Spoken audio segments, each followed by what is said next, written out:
د یوټیوب چینل خو به جوړ کوم خو خبره دا ده چې خبروم به درسته د یوټیوب د ماستر کورس په دې ویډیو کې به موږ تاسو سره په دې خبرې وکړو چې څنګه یو ښه نیش یا یو موضوع انتخاب کړو او یوټیوب په کوم نیش یا موضوع باندې ډېرې پیسې ورکوي او په کوم باندې کمې پیسې ورکوي او د ویډیو په اخره برخه کې به موږ تاسو سره په دې هم خبرې وکړو چې نن سبا کوم نیش یا موضوعګانې په ټرینډینګ کې دي چې له طریقې وکولی شو موږ یو څه عاید په لاس راوړو نو مهرباني وکړئ ویډیو ته پای وګورئ دا هر څه به درته په ویډیو کې روښانه شي.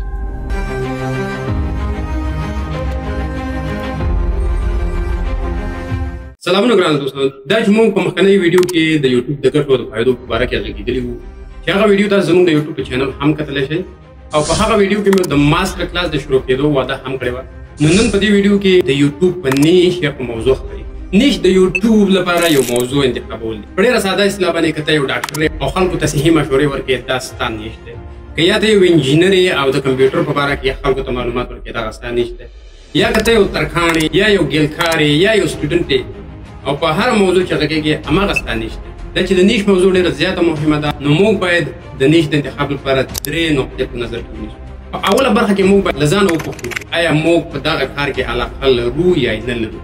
مثلا که ستا د ورزش سره علاقه یا د کرکټ سره علاقه یا د فوټبال سره علاقه یا داسې بل سپورټ او ته غواړې په دغه موضوعاتو خبرې وکړې یا په ویډیوګانې جوړې کړې نو دا په دې دلالت کوي چې ته په دغه برخه کې علاقه لرې او خلکو ته په هماغه برخه کې معلومات باندې. د نیش په دویمه برخه کې چې ته غواړې خپل نیش انتخاب کړې باید کم از کم یو څه سکلز یا یو مهارت هم ولرې. مثلا ته غواړې په صحي برخه کې معلومات ورکړې خو تا سره کوم علم نشته یا ته معلومات ورکړې د کمپیوټر په برخه کې څه سکلز یا مهارت نه لرې. مثلا د کمپیوټر په برخه کې معلومات ورکړې تا سره باید کم از کم یو څه علم دغه باره کې یا د ډاکټرۍ په برخه کې معلومات ورکړې تا سره باید یو څه علم یا باید ډاکټرۍ. د نیش په دریمه برخه کې باید د ټولنې هغه ضرورياتو ته هم وګورو. زموږ ټولنه څه شی خوښوي څه شی غواړي او څه شي ته ضرورت دی. مثلا زموږ په ټولنه کې چې یو ډېره زیاته مهمه موضوع ده هغه زموږ د ماشومانو روزنه او تربیت. په دغه برخه کې ډېر کم شوی دی عامه پوهاوی پکار دی او که ته وغواړې چې په دغه برخه کې معلومات ورکړې نو خلک به ستا ویډیو ډېره زیاته خوښوي او ډېر زر به مخکې. نو دغه وو د موږ سره د نیش په برخه کې هغه مهم نقاط چې باید په نظر کې ونیول شي. نو که تاسو غواړئ خپله موضوع یا د یوټیوب لپاره یو نیش انتخاب کړئ نو کوشش مه کوئ چې یوه ورځ باندې ویډیوګانې جوړې کړئ، بله ورځ د صحي برخه کې معلومات ورکړئ، په درېیمه ورځ لاړ شئ د کمپیوټر برخه کې معلومات ورکړئ. یوه موضوع انتخاب کړئ او هغه ته کار وکړئ او مخې ته لاړ شئ. ځکه د یوټیوب الګوریتم په داسې یو سیستم جوړ دی تا یو چینل یوې موضوع لپاره انتخاب کړی او راځې ته ترې نور شیان خپرې مثلا یو څه تفریحي خپرونې ته خپرې او سبا له راځې د یو ټکنالوژۍ په برخه کې معلومات ورکړې. هغه خلکو چې ته د خپلې تفریح لپاره سبسکرایب کړی هغه هېڅ کله دغه ویډیوګانې نه ګوري او یوټیوب یې هم هغه خلکو ته نه سپاري.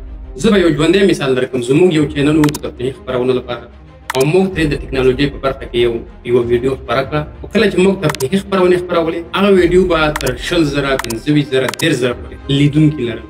خو کله مو چې د ټکنالوژۍ په برخه کې معلومات ورکړل هغه ویډیو ټولو 200 نفرو هم ول. ځکه د یوټیوب الګوریتم په دغه شان یو سیستم جوړ دی چې یو چینل د هرې موضوع لپاره جوړ شي په هماغه موضوع کې باید د دې نه علاوه تاسې کولی شئ په یوټیوب کې ویډیوګانې وګورئ یا په چټ جي پي ټي کې کولی شئ په ډېر ساده شکل تاسې ته معلومات درکړي. تاسې کولی شئ حتی د چټ جي پي ټي سره په پښتو کې دغه معلومات. زه به تاسو ته یو مثال هم وښیم چې چټ جي پي ټي نه څرنګه هم خپل معلومات واخلو او یو موضوع انتخاب کړو. زه راغلم دغه د چټ جي پي ټي ته نو دنه به زه یو پوښتنه وکړم اوس په پښتو کې به ترې معلومات وکړم. ای چټ جي پي ټي زه غواړم د یوټیوب یو نوی چینل جوړ کړم. زه د افغانستان نه یم او هېڅ آیډیا نه لرم چې څه وکړم. کولی شئ ما سره مرسته وکړئ؟ البته زه به خوشحاله مرسته در سره کوم. د یوټیوب د چینل لپاره ډېرې ممکنه موضوعات شته لکه د افغانستان کلتور، تاریخ، سفرونه، د محلي خوراکونه جوړول یا هم د ژوند په اړه مختلف توکي او معلومات. که کوم خاص ډول موضوع په نظر کې لري راته ووایه چې زه در سره نور هم مرسته وکړم.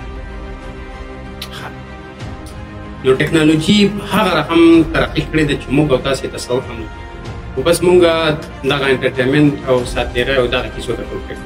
او د نیش د انتخاب په اخره برخه کې یو څوک وایي چې زه درله نیش ویش نه پېژنم نو هغه خلک که هغه رکشواني که هغه ګیلکاري که هغه ترکاڼي هغه کولی شي روزانه هغه د خپل مسلک باره کې ویډیوګانې جوړې کړي او یوټیوب ته یې ورکړي یا نورو سوشل میډیا پلیټفارمونو ته ورکړي. د ویډیو په دویمه برخه کې راځو د های آر پي ایم یا سی پي ایم نیش طرف.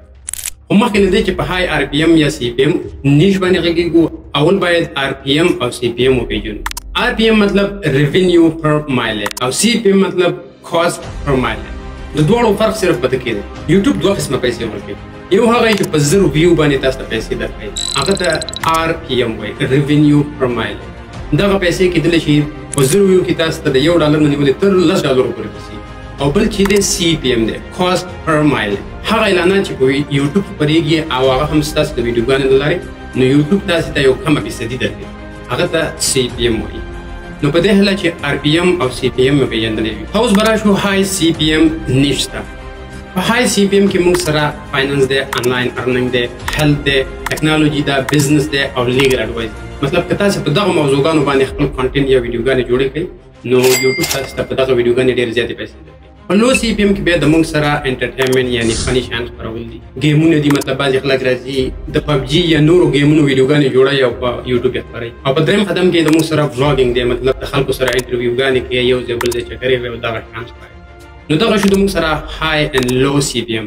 د نور وجوهات هم کېدلی شي، لوکیشن هم فرق کوي. مطلب که په USA یا په اروپا کې ستاسو ویډیوګانې خلک ګوري، ځکه د یوټیوب لپاره اعلانات ډېره فایده کوي. زیاتره شمېر کمپنیانې چې په اروپا او امریکا کې دي، هغه یوټیوب ته پیسې ورکوي چې د دې اعلانات خپاره کړي او خلک د هغه اعلاناتو له لارې سودا وکړي. نو په افغانستان او پاکستان کې بیا دغه کمپنیانې دومره اعلانات نه لري چې د خلکو ته وړاندې. خو زما مشوره بیا تاسو ته دا ده چې په دې های او لو RPM او CPM پسې مه ګرځئ. کوشش وکړئ، شروعات وکړئ، یو ځل د یوټیوب نړۍ ته راشئ، کانټینټ شروع کړئ، کار شروع کړئ، زده کړه وکړئ. بیا تاسو ته دا معلومات کېږي چې اوس په کوم طرف لاړ شئ یا په کومه برخه کې زه کولی شم ترقي وکړم. نو په اول سر کې باید په دغه شیانو پسې ونه ګرځو چې د های RPM دی او د لو RPM.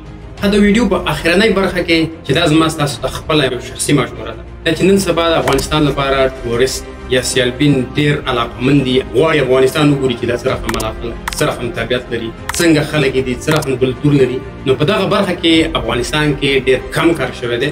نو زما مشوره به درته دا چې کوشش وکړئ د افغانستان کلتور خلکو ته وښوئ، د افغانستان خوراکونه خلکو ته وښوئ، د افغانستان لباس خلکو ته وښوئ، د افغانستان رواجونه خلکو ته وښوئ، د افغانستان بېلابېل ولایتونه خلکو ته وښوئ. ځکه دغه ویډیوګانې حتی په اروپا او امریکا کې اروپایان او امریکایان هم ګوري. نو کله چې ستاسو ویډیوګانې د هغه خلکو لخوا کتل کېږي، بیا تاسو ته ډېرې پیسې. دا چې د نیش باره کې کېدلی شي باید ډېر معلومات درکړم په ویډیو غټي کې، نه غواړم چې ویډیو غټه شي. نو په دې حال چې د ویډیو نه مو یو څه زده کړي وي، که ویډیو خوښه شوې وي، مخکې د ملګرو سره هم شریک کړئ. زموږ دویمه ویډیو به د چینل نیم او برانډینګ په باره کې راځي او په هغه ویډیو کې به تاسو ته په جزئیاتو وښیو چې څرنګه هم یو ښه نوم انتخاب کړو او خپل د چینل برانډینګ سره کوو. نو په تمه اوسئ، تر بیا لیدو پورې د الله په